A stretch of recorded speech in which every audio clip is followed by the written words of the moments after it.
सबे बोलता बोल बम के नारा, भोले जी के लगावा जयकारा ए भाई। कि चला मिल कांधे पे कांवर उठाला कांवरिया, बोल बम बोलता।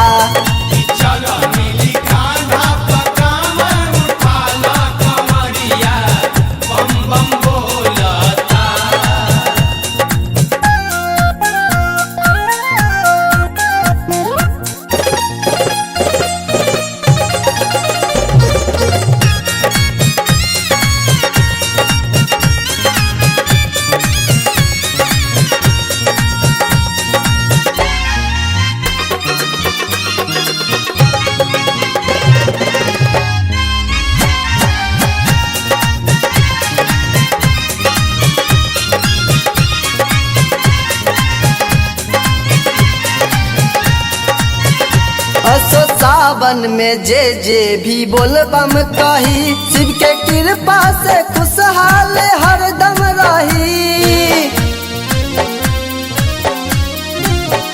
सारा जिंदगी के दुखड़ा मिटा जाइए हो, भोला देव घर में लाला देखा जाइए हो। सब ढारेला शिव जी के जलवा, केहू प्रसाद केहू ले फलवाए भाई। कि चला मिल कांधे पे कांवर उठाला कांवरिया, बोल बम बोलता।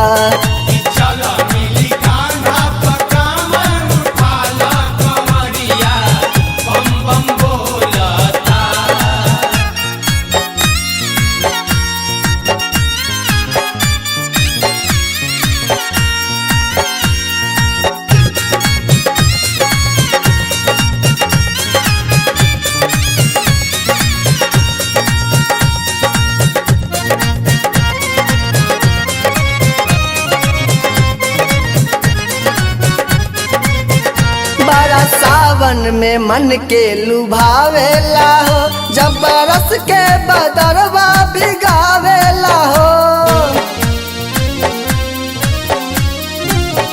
भोला देव घर में डमरू बजावेले हो, सब कांवरियन में भक्ति जगावेले हो। सबे कहेला शिव हवे दानी, दूर कर दी है कुल परेशानी ए भाई। कि चला मिल कांधे पे कांवर उठाला कांवरिया, बोल बम बोलता।